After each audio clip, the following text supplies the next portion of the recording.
The regular season is here, but of course the Pacers will enter it with a few injuries. Plus, they trimmed their roster down, making 6 cuts to get their roster ready for the regular season. And regular season basketball is here on Wednesday. We got a preview this week of Pacers action. Lots to get to on today's Locked On Pacers podcast.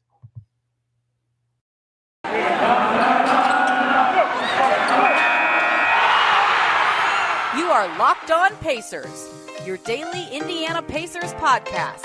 Part of the Locked On Podcast Network, your team every day.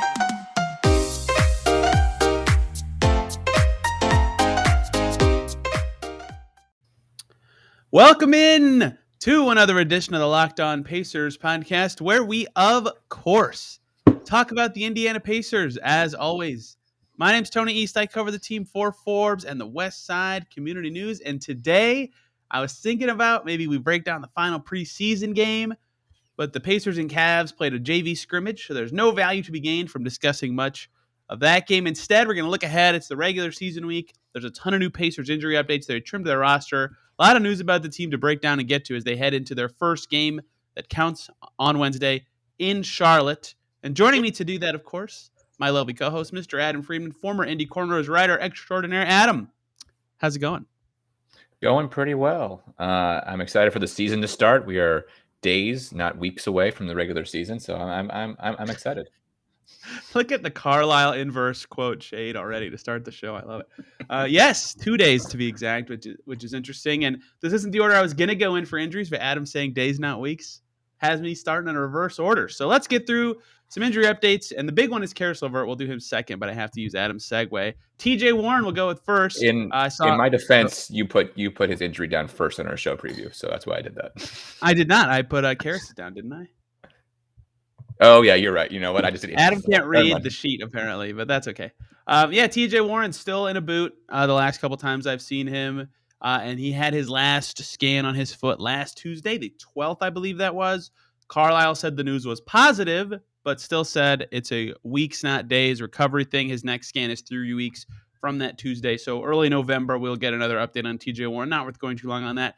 LeVert's the big one, though, the bigger one, because it's like a substantial update from the last thing we heard, which is he could be back for the regular season. He still looks fine, but we talked to Rick Carlisle on Saturday after practice, and he said Caris LeVert's going to miss the first 4 games, at least for the Pacers this season. That is in Charlotte, in Washington, and then at home against the Heat, and then against Milwaukee next Monday. That Monday, the 25th, he will have more testing done to determine if he can come back after that. So that's a really big change, Adam, because, I mean, maybe he would have missed a game in my head, but I did not think he'd miss the first 4 and maybe even more if the testing doesn't go well. So that kind of makes me recalibrate what I'm expecting from this team in the first couple games. Yeah, and the thing to look at, too, is just look at the schedule. So many times when a player comes back from injury, this may not be this case, but you'd like to bring him back during a home game. So the first 4, they don't play a home game. They play home game in game 7. They don't play it in 5 or 6. And they go to the West Coast in early November. So if this ends up being like a 2-week thing, we could maybe see him miss like the first 10 games. They decide they don't want to start him, bring him back on in a Sacramento game at, I don't know, like it can be like 6 p.m. Eastern or something like that on the West Coast. So it could get interesting just if they want to bring him back at a certain point and not want to like drag him around if he's still kind of even minor hurt. They brought him back last year in Phoenix. Do you remember that? I did, but that was because that was the first game second after the break, yeah. Right, because they played a back-to-back, so they wanted to bring back for one of the 2. So that made a little more sense, I guess. The reason I think it'll be pretty quick from once he's cleared that he'll come back is we learned from Sabonis just after we talked to Carlisle that LeVert's doing like 5-on-0 stuff with the starters in practice. That's kind of a new update as of this weekend. So like he's moving really well when we see him. He's shooting all the time, doing conditioning, working with the starters on sets and stuff. He just can't do contact yet. So obviously that like it matters. It's a hurdle to get over, but he's like in shape, and he's going through the sets with the starters. So I think that once he is cleared, it won't be very long from that he'll be able to return to the court. So if he is cleared next Monday, very possible that he can play in that road game in Toronto on the 27th, maybe the 29th against Brooklyn. So if he's cleared that day, I think he'll only miss 4 or 5 games, but we'll have to see at the reevaluation. But the leapfrog from this is Lamb was questionable with a wrist injury. He missed their last preseason game. Ideally, he can go opening night, so they'll have the resources to fill in for LeVert for a little bit, but like a bump for Duarte and Lamb in minutes could be coming very quickly this season. Do we have any holiday news? I mean, do we know? Oh, We'll wait. get to that. We'll get to that. Okay. Let's get through the LeVert Okay. fallout first. Well, no, but I think the follow does imply the holiday a little bit because I think that's LeVert is needed back as fast as he can get back, right? It's not like this Yes. thing where they'll be down 2 starters, and at that point it sort of becomes desperate-ish, right? And especially because basically every backup 2 behind him has some injury, right? You have Sumner who's out, obviously. Lamb's got an Not on injury. the team. Duarte doesn't. Yeah, Duarte doesn't. And so on. So yeah, you just keep going. Yeah, someone on the team anymore. Fair enough. You're right. I forgot it's on the team.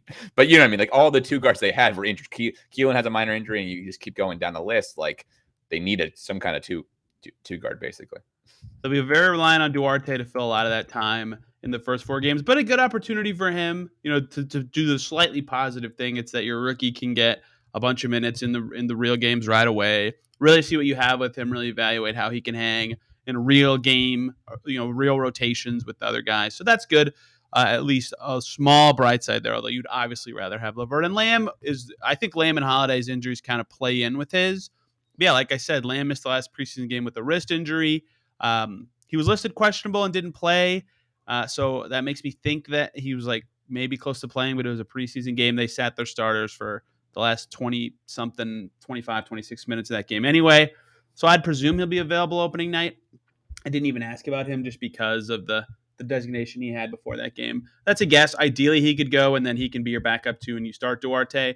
But that also depends on Justin Holiday, who also plays into this, because you could end up starting both Lamb and Duarte if Justin Holiday can't go. The update on Holiday is he is progressing, Carlisle said. And I was asking Carlisle about injuries and about Justin Holiday.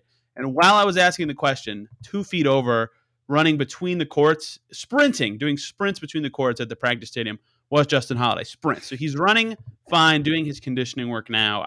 Carlisle said it is possible that he could be ready for opening night, but he wouldn't say anything on it. He said there's a chance we'll have him back. I don't know, but I don't know how great a chance. So we'll have to see with Justin Holiday. I would guess that I'd probably say 50-50 for him opening night, but he just heals so fast from all his injuries that it's a maybe for him, and it'd be huge if they had him because it would really kind of stabilize the rest of their injuries, given that we're going to not see LeVert that game. Yeah, we should be cool. Justin Holiday's injury wasn't. I mean, just from the eye test, didn't seem like it was something that was like he tore something particularly or broke a bone straight up. Like it was a really bad ankle sprain. But like those are not like extremely long injuries as long as you didn't like fracture or damage any ligaments around them, which is so like he should be good at some point early in the season, right? He could miss the first game just because he's like it's still sore or whatever. But I expect him to be back probably before LeVert, just based on the way his injury happened, the way he's like has basically his past record, because he just always comes back in a timely manner, basically.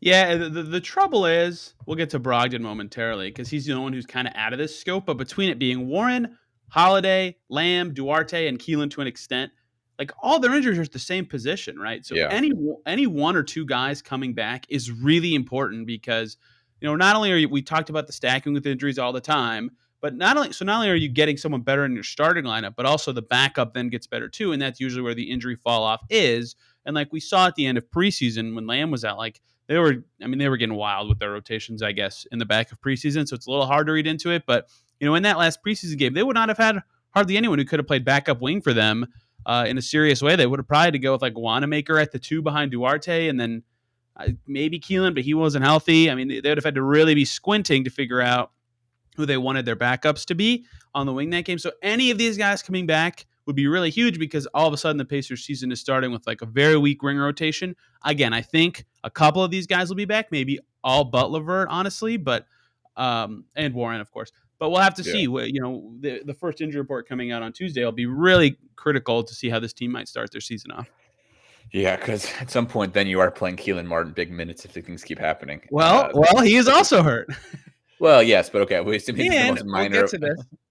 He's still on the team right now, but he could, in theory, not be on the team later this week. Okay, well then we're talking about all of a sudden like Brad Wanamaker kind of playing some 2 guard because they're basically down to emergency spots, and that's I don't think that will happen, but maybe it might be needed.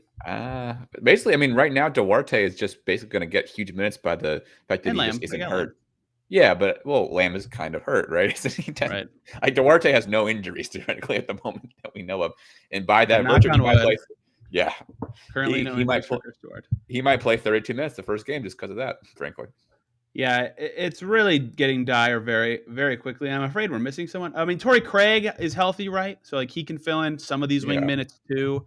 So they wanted to go to like the Keelan O'Shea could levels could do of some depth yet. emergency stuff. O'Shea was with the starting or with the actual rotation in their final preseason game when there were a lot of injuries. So they have enough that they probably don't have to go to like the very end of their bench just yet. And I think again enough guys will be back that it won't be at that level, but certainly not the start you want if you're the team, and we'll see. But I think a little bit on the fortunate side, just in general, is the Hornets. I guess if they have Craig, this will be nice because he can kind of match up with Hayward when he's in the game. But outside of Hayward, their wings aren't awesome. They added in Kelly Oubre. Miles Bridges, Kelly Oubre, Gordon Hayward's a pretty good wingish group, but it's not like so dangerous. There's no real star-studded power if they can clamp Hayward for a little bit. And then the Wizards' wing rotation is even worse than that. So in theory, you can buoy yourself for 2 games and not look so embarrassing with that. But then you get to the Heat and the Bucks, and all of a sudden you really need these guys. So the quicker that most of them can come back, the better.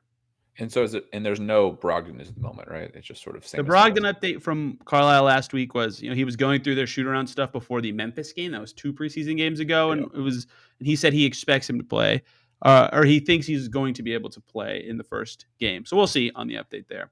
because then it was So Brogdon. Then it's like even more like yeah, Ben Wanamaker is definitely playing.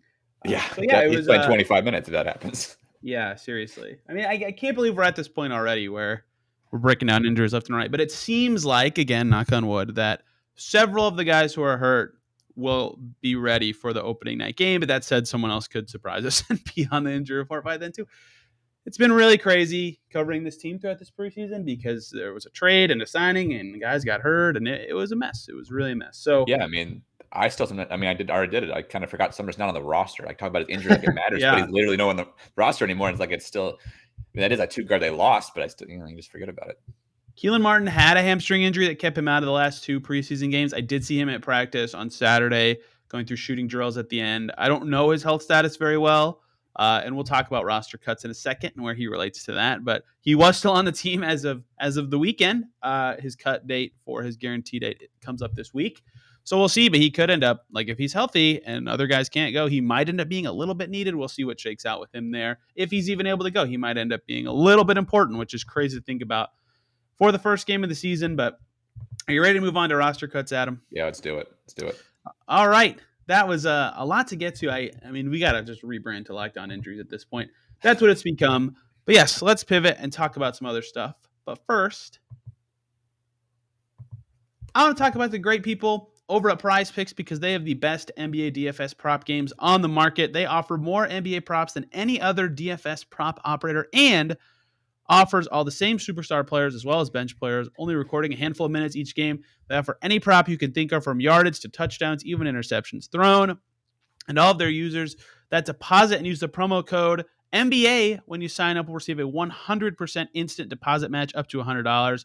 You pick 2 to 5 players and an over-under on their projections. You can win up to 10 times at any entry. It's just you versus the projected numbers. They have an award-winning app. You can do mixed sport entries. All can be done in 60 seconds or less. It's that easy. Prize Picks is safe and offers fast withdrawals. Don't hesitate. Check out prizepicks.com today. Use that promo code NBA or go to your app store. Download the app today. Prize Picks is daily fantasy made easy. And of course, we got to talk about the great folks over at DirecTV Stream, because if you're like me, you got one device to let you catch the game live. That has been my laptop, though that might be pivoting soon.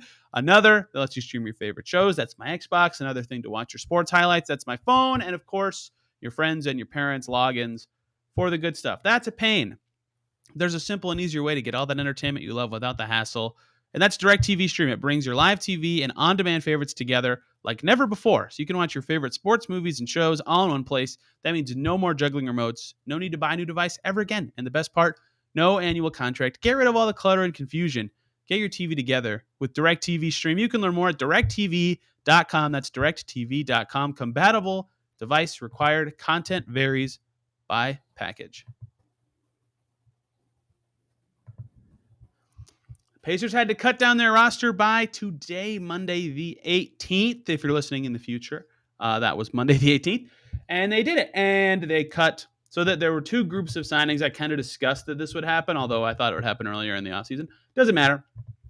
So after the Cavs game, the night of the Cavs game, the Pacers announced they cut Kiefer Sykes, Terry Taylor, and Nate Hinton, and then they signed Justin Anderson, former first-round pick who actually played for Rick Carlisle with Dallas, Benny Boatwright, who played for the Pacers in Summer League, and Derek Culver, younger forward/center from West Virginia.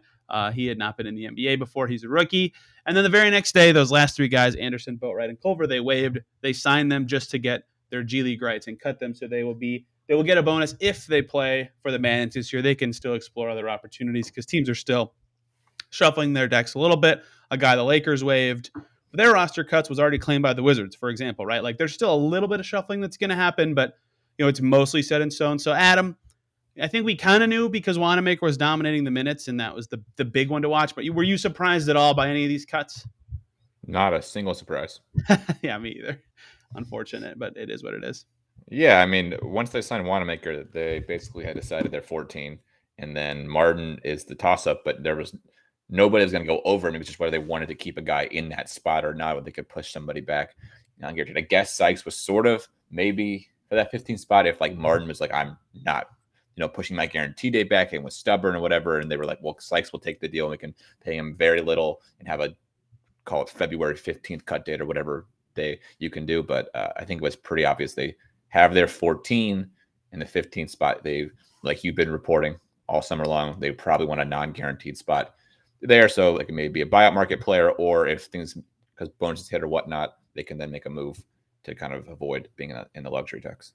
And Wanamaker can technically be their non-guaranteed guy, and O'Shea's non-guaranteed, but that's only technically. Yeah. He's going to be on the team all season. Yeah, I would assume both guys, like even if they are non-guaranteed, are needed. So like they're basically guaranteed unless something happens. Well, that's what I was going to say. Well, Wanamaker is non-guaranteed. I mean, Carlisle has stressed part of the reason for the signing was that he really values experience from all of his point guards, and they needed a third point guard, right? They had no one behind McConnell. Brogdon's hurt in preseason, and all of a sudden Wanamaker's playing 25 minutes in like his second game with the team, right? He really values having that veteran guy. So Wanamaker in preseason, 19 minutes per game. He shot 40% from the field, 50% from deep. Hopefully he can regain some of that three-point shooting form he had back with Boston. 3.3 points, 2.3 rebounds, 3 assists per game. Just kind of doing stuff out there. Looked fine, looked like an NBA player. And Sykes, he was the guy that we thought had a chance to maybe shake things up, like snag a two-way or earn that 15th spot because he played well in Summer League, and there was a report in the Indy Star that they liked him. He finished 20 minutes per game. He shot 20% from the field, 17% from three, 4 points, 1.5 rebounds, 2.5 assists. Looked not good in their game against the Cavs, their final preseason game against the Cavs, when he got a big run, and he was injured. So despite shooting really well and looking good in practice, and Carlisle, again, had nice things to say about him, I just don't think when stuff mattered, he showed enough to even get the consideration over Wanamaker. That was the only one that I thought might change, but I think that the Pacers made all the right choices here.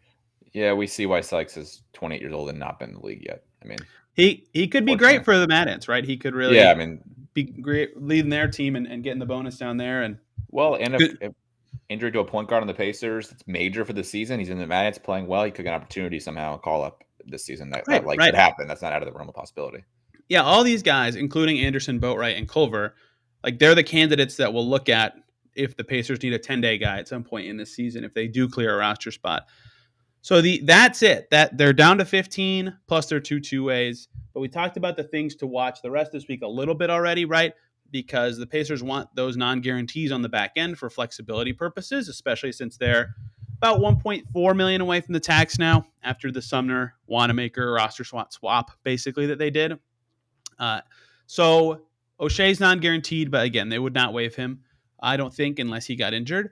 And then Wanamaker's non-guaranteed. And then Keelan, his contract guarantees on the first day of the season. I think it's the 20th, might be the 19th. It's confusing language. Doesn't matter. I think what they want is for Keelan's deal to be non-guaranteed. And then mid-season, if they can keep Wanamaker as their third point guard, and then they can cut Keelan. But I get why Keelan might not want that. Pushing his date back again would be painful, but he has no leverage in the situation, right? Because his deal still isn't guaranteed. So we'll see what happens there. I still kind of feel like that guarantee date will get pushed back. Yeah, I mean, maybe where's he he just going? Makes the team outright. We'll see. What's up? Yeah, where's he going if he doesn't get right? He won't be on an NBA roster, and obviously you'd rather be on the roster and maybe something happens with injuries. We've seen the Pacers. We've got 5 injuries currently, I think. Yeah. That could, by Friday, there could be 8. He could be playing minutes. And if he plays well enough, then he can definitely, if he can't get a full guarantee deal, the Pacers at some point could go somewhere else because he shows something, right? He just needs to be on a roster to sort of have a shot. He needs to have if he gets on the team, he's got a shot, even if he's non-guaranteed. So there's several reasons why he still might do it one more time. He'll make the team, and then he'll get paid every day. And even getting to January is like a third of the season, so he'd make like $600,000, $700,000. That's nice. It's a good paycheck. Two is, even like last year, he didn't show a ton before the guaranteed date last year, and they still kept him because they knew that they were going to be trying to trade Jalen McHugh at the trade deadline, which they ended up doing. That's how they cleared their roster spot and money instead. So they didn't have to cut Keelan, right? So maybe they get midway through the season and they're like, you know what? We envision that we're going to trade a big at some point. You know what? Yeah, can I give you a logical scenario actually? Is it go-go related, I'm guessing? No, actually my thought was, because Wanamaker's going to be non-guaranteed, right? They decide to flip the Lamb contract for a point guard. That's their third point guard, and they cut Wanamaker and make that the and because that seems kind of logical. At some point, let's say Wanamaker isn't doing enough at the third guard spot. Lamb, obviously, they're healthy enough at the 2 guard at this point. They don't need Lamb. They want to save. They want to go. I mean, the big trade's been floating out there for a while. Was it Tyus Jones for Lamb? That was like the one that made my idea, but that was your idea, right? But that's something similar where they get an imbalance, or maybe even the Lamb thing, they make a trade for Lamb and they take contract, just cut and buy the guy out. It even makes less money, and that again it opens up the roster spot they need in that move. That seems like a logical one. Goga does too, but I think the Lamb Wanamaker spot's probably like more up in there in the season, I would think, but I don't know. So there are reasons for Keelan to push it back and still be happy with his decision. And again, making the team would be the ultimate good outcome for him. So I think it's pretty possible it happens again, though I get why his agent should be like, guys, come on, we've already done this twice. But that said, the reasons we've said that Keelan would push it back all summer have all turned up his way, basically, right? Like he pushed it back in August because if something happened with the Pacers where they made a Lamb trade, he would have been really secure. And nothing happened, but then he pushed it back again because he realized, okay, maybe I can beat out guys in camp, or maybe they make another trade, and then a bunch of guys got hurt, and then they traded Sumner, and thank God he pushed that back because now he's got a better shot to make the team. Now if he pushes it back again, he's guaranteed to make the team. So it kind of sucks for him to be strung along, but he makes the team, which is his ultimate goal, right? So I think that it could happen again, but we're jumping the gun a little talking about it, but I think it could happen again. It's all about leverage too. I mean, if he doesn't have a guaranteed roster spot somewhere else, he'd rather be on a team getting paid each week than not be on a team, basically, right? Yeah. So he's going to take the best deal he has available, and that might be the best available. We saw this last year, I think, with his guarantee date, right? It always went up right to it because it's like I'm sure the agent was trying to figure out, does another team want him? Can he get to a team and get a full guaranteed spot? But if he can't, then he'll come back to Indiana and they'll do probably the same thing again. The question will be how many days it's non-guaranteed. Do they let him basically stream on the whole season, or do they set like a November or December timeline? Then it probably could get pushed again, frankly. So yeah, I mean, it's all about leverage at this point for the Pacers and for Martin. I agree. So the Pacers roster as of right now, legal for the season. They might be done making moves. Watch out for some stuff with Keelan in the next couple days. We'll, of course, cover that all here. I don't want to beat it to death. But for my Cap Dork brain, very fascinating. So nothing surprising. Looks like we've got the Pacers 15 set up to play regular season games. And we can finally talk about the regular season. We can't do it how we normally do these Monday weekly shows because normally how we do them is we kind of look at the team they're playing and the big matchups and who's playing well for that team and how it could look for the Pacers. But we have no idea. These teams haven't played yet. The Hornets had a bunch of guys in COVID protocols and got smacked by 50 in a preseason game. That's not who the Hornets are. We have no idea who these teams are. So we're going to talk about some like overarching themes and stuff to watch for their 3 games this week. But first, I got to talk to you guys about the great folks over at Built Bar. And speaking of Built Bar, I had one today, blueberry muffin. I got them recently. They are awesome. I think that's a new flavor, and they're really good. So what is Built Bar? They're the best tasting protein bars ever. 100% covered in chocolate, soft and easy to chew protein bars. They come in a ridiculous number of flavors, and all of them are delicious. So there's something for everybody. You got to try them. Tons of our listeners have tried them and have tweeted me that they love them. I'm not just blowing smoke. These are the best protein bars out there. They have so many amazing flavors. My favorites are the cookie dough and the peanut butter brownie. I think Adam loves the peanut butter brownie as well, but they, again, have so many that everybody likes. There's a mixed box where you can get 2 of each of their 9 most popular flavors, and they're healthy too, right? Only 4 to 5 grams of sugar, only 4 to 5 grams in net carbs, but they have only 130 to 180 calories, and they have 17 to 18 grams of protein in just one bar. So good meal supplement, good snack, whatever you want to do with it. They're the official protein bar of the U.S. track and field teams. Pretty sweet. So go to built.com. Use the promo code LOCKED15. You'll get 15% off your order. That is built.com. Promo code LOCKED15 for 15% off at built.com. Adam, real basketball games that matter. We're not talking about it's been almost 4 months Brad now, Wanamaker right? and Kiefer Sykes getting big minutes. I'm so excited for real games. Yeah, I am excited, but also a little bit pessimistic about the Pacers. Just first month and a half of games, kind of concerning. This week isn't like so brutal, but their early season schedule is just isn't it? Wait, hold on. You say it's not brutal? Well, I guess.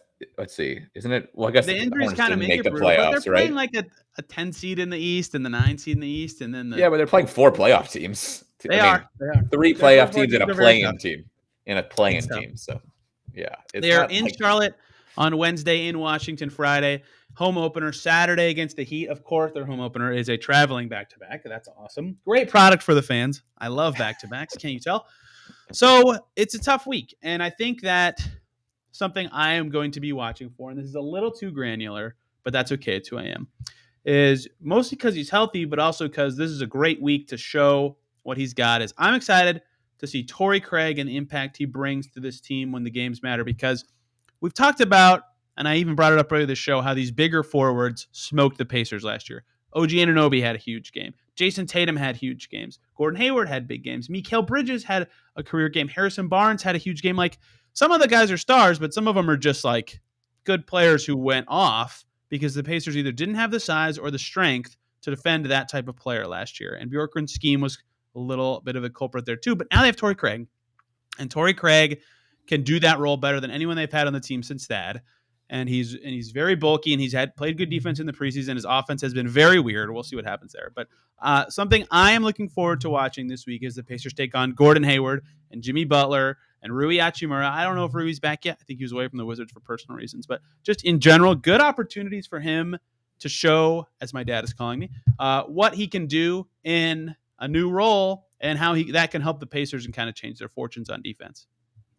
Yeah, I was concerned by Craig's offense in the preseason, but preseason doesn't mean much, so it means actually very little, to be honest. So I'll be interested to see what he can do, because he has you told me this too, and once I watched it, he has the body type. It looks like he should be a pretty good forward. He's probably 6'7", long, kind of big, should be able to guard most guys between honestly from a shooting guard to a smaller power forward.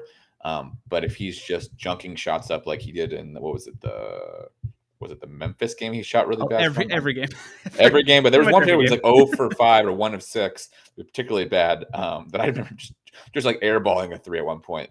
That's going to be okay with him shooting threes, but he's taking pull-up threes and dribbling the cradle. I'm like, what? Well, he's actually not. I mean, last year he shot 37% on 2 a game. 3 years in a row. Oh no, yeah. So that's not terrible. If he does that as a bench player, that's fine. He's got to do that. And he also took 2 a game, not 7. Yeah, I said he took 2 a game in his 50 games played. Oh yes. Yeah, sorry. 100 total threes. It made what would that be, 37 of them? Yeah. He took more than 5 one time last year. One time. Yeah, he won't be doing that again, hopefully. Or he'll not be playing.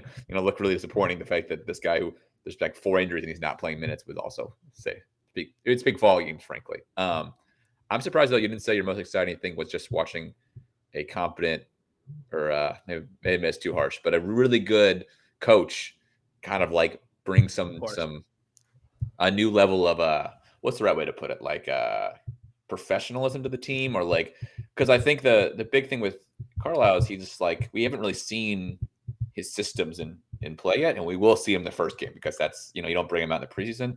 I'll be interested to watch his out of bounds timeout play, stuff like that, all kinds of little things that they do differently maybe than last season, or maybe even kind of do they go back to some of the things they did well under McMillan, because that's what Carlisle's always successful, or I don't know. We'll just kind of see. I think we've seen some of his stuff, both because their play style in preseason matched Summer League, and Kaylin Cooper's detailing this really well on her Twitter feed. But we've seen a lot of similar plays that the Mavs ran last year in the regular season and what they've shown in the preseason, but obviously not everything. Miles Turner, even after their last preseason game, was like, yeah, we're still implementing stuff. We're not doing everything yet. But yeah, just seeing how the team plays differently and how good he can be in a regular season setting, right? The NBA GM survey ranked him, I think, as the second best adjusting coach in the NBA behind like Ty Lue, right? So will they be a really good second half team? How do they look in these games, right? If they're getting surprised by a team at some point, do they go on big runs that we haven't? Like last year, they had a big run against them, like every game. It felt like, Oh right? yeah. So maybe that wasn't a thing that happened to the Pacers before last year. So that made me think it was something Bjorkgren was doing. Like maybe that's a relic of the past. Those kind of things will be something that I am also excited to watch out for this week. And something that makes a good coach great is his ability to maximize the back end of his roster when he has lots of injuries, right? I mean, this is what Popovich has been great at for years, where like Right. San Antonio can just throw literally you name the player out there and they'll win games still. And actually with the Mavs, Carlo has been in that situation too with the Mavs. Yeah, and honestly, McMillan had a little bit of that too with the Pacers. And so like that's something you notice with like really good coaches is that like, you know, they can take your Keelan Martin, probably that's maybe too far down, but take your Torrey Craigs and win games with them. So that's what I'm interested to see. This is maybe a little too broad as well. I'm kind of spraying with my topics here, but because of the teams they're playing, you know, the Hornets and Wizards both are going to be looking to get better where they were last year. They were in the play-in with the Pacers. The Heat were 6th, right? So these are 3 teams last year that were between 6 and 10 in the conference, right? The Pacers want to be better than all these teams. So it's early in the season. You know, you don't want to overreact to anything this early, but how do they look against teams that they're going to be competing with for seeding? Maybe the Heat should be better than them, but how do they look against these teams that are either right around them or where they want to be in the conference? I mean, it's a good test to start the season in that way too. Yeah, the Heat might have some minor growing pains, right, with Kyle Lowry coming in and just, I mean, that happens.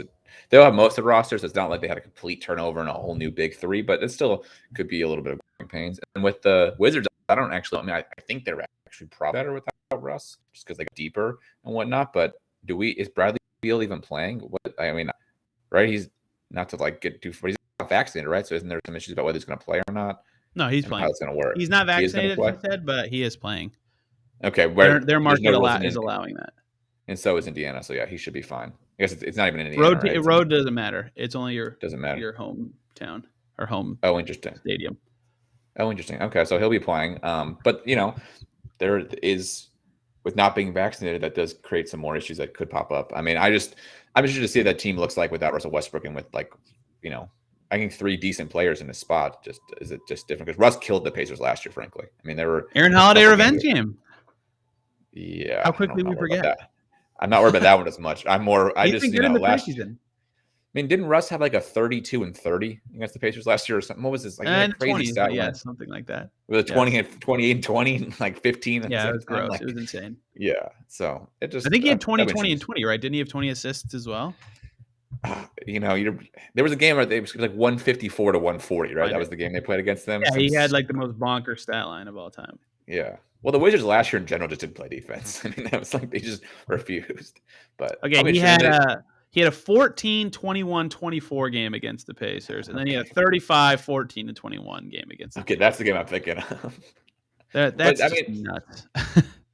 Yeah, I mean, and they have a new coach too, so that should be interesting. I mean, Yep. There are some changes to the teams that they, you know, a team that has as much continuity as the Pacers, you would hope could like catch some of these kind of transitioning teams early on.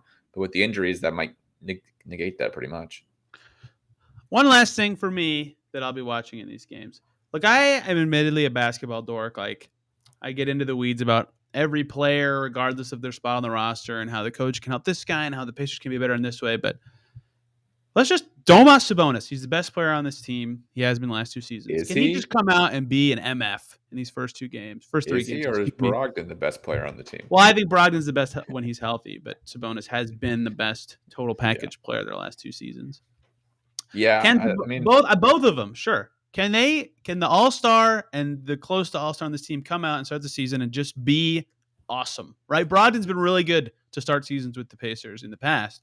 Can he continue that? Well, he's coming from a shoulder thing. Can Sabonis get better? How great can he be to start off this season? Can they get the Pacers through this LeVert injury at 2-2, at 3-1 even, right? How can they do in these games? And can those guys really lead the team? Really, like they were looking for a leader. They've got it now. Brogdon stepping up in that way. Can they have Sabonis be dominant enough on the court to get them some wins? Yeah, I mean, every single season Sabonis has been a Pacer. He's improved at something. He went from 11 points a game his first year to last year he had 20. He went from 2 assists a game that first year. Now he averages almost 7. He shot better from 3 last year than he's ever shot on more attempts. Like every single year, Sabonis brings something new. What will it be this year? Will it be something? It'll probably be a little more subtle. Like I don't think he's gonna, be a 45% 3-point shoot all of a sudden. But it might be he gets his turnovers down. Right, last year he had a lot of assists, also had a lot of turnovers. Maybe he'll be more in the 2s instead of the mid 3s. That would be a huge improvement in some ways. Sabonis is always a good pick. I mean, the last guy I'm interested in, I guess, is Duarte, just because he's going to play minutes now, and that's the rookie, and he looks like the best rookie since Miles Turner on the Pacers, frankly, at least in preseason. And so, is that real, or are we just hoping it into existence? And maybe Isaiah Jackson, if he ends up in the rotation, we'll see where the real. But Duarte's going to play like real minutes with starters. That's a little more telling of what he can do. They had O'Shea in the rotation in the first half of the preseason game with Jackson next to him. So I don't know what's going to happen there. I think that Jackson's ahead of O'Shea in the rotation. Regardless, Duarte's the big one. And I can stop saying usually rookies are bad now. I'll have tangible games to look and say, here's how good or bad the rookies have been, how much they're helping the team, right? Like, it's going to be fascinating to see them in actual games. And I'm looking forward to it, especially like we get to see Duarte against Bouknight, who went 2 picks ahead of him in the draft in their first game. We get to see Duarte versus Kispert, who went 2 picks behind him in their next game. Like, obviously, you're not going to be defining these guys' careers in the first 2 games of their careers, but it's a fun evaluation standpoint thing really early on, too. Do you think, is Kispert going to be in the Wizards rotation? I honestly have not. Probably the backup 3, I would say. Okay, and then they've been pretty wonky in the preseason, too, because Bouknight's going to be in the back end for the team and stuff. Right, Bouknight will be in the back end of the Hornets rotation too, right? I mean, he had a good preseason. Bouknight did. Yeah. He did. Okay. Yep. I honestly, followed the Pacers preseason, wasn't super locked into the Hornets preseason. Not gonna lie. I mean, I will when the season starts. Unbelievable. I know. Can you believe that? I wasn't like Locked on Hornets too on the side. No, I do not. But yeah, so I'm excited because also for the games, it's just like you can start getting real evaluations. I mean, there'll always be the caveat of the first 20 games, but you get some like real games under people's belts. You can start making like real predictions about what they will look like or what they can and can't do. And I know there is caveats about the first 20 games, but like typically after 20 games, the standings, like 7 of the top 8 ends up being the same by the end of the season. It's pretty crazy. So it's important to get off to a good start. Maybe the Pacers will be that outlier team this year because of their schedule. We'll see. But reminder, when we did our schedule preview show, first of all, they didn't have any injuries when we did that. So we weren't really sure who would and wouldn't be playing. But Adam predicted win in Charlotte, win in Washington, lose against Miami. And I predicted win in Charlotte, lose in Washington, and lose against Miami. So we will see who can win the predictions game this season. But LeVert's injury already throwing a wrench in our early predictions. Yeah, I might. If I knew the LeVert was going to be hurt, I might have changed my picks, to be honest. Yeah, it's going to be tough. I think that more than one win would obviously be a successful week. And depending on who the one is against, I could maybe go, okay, that was fine. They're really banged up. But ideally, they need to walk out of this week with 2 wins, I would say. I think 1's a win just because of how injured they are. But so hurt, maybe. Yeah, I mean, I think not starting like 0-5 is kind of a low-key miracle at this point just because of the injuries. Yeah, they're hurt. We'll see what happens. And we'll break it all down here, of course, on Locked On Pacers tomorrow. Fun show from each of us. 3 bold predictions for this Pacers season. Unless something changes, we'll see. I can't really tip too much there, but should be fun. Come stick around for that. Reminder, we are on YouTube now. We're over 200 subscribers. Thank you, guys. If you can get us to 250, I'll have a silly mustache for one of these recordings so you can see my face looking stupid or something like that. I also have a kid's extra small Larry Bird jersey from when I was in 4th grade. Maybe I'll wear that or something. So keep subbing on YouTube. Thanks for watching there, if that's your preferred way of listening to podcasts. Thank you guys a ton for tuning in today. You can follow me at TEastNBA, Adam at Friedman5, and this show on Twitter at Locked On Pacers to get all the updates about the Pacers and this podcast. Thank you so much for listening, and we will see you tomorrow.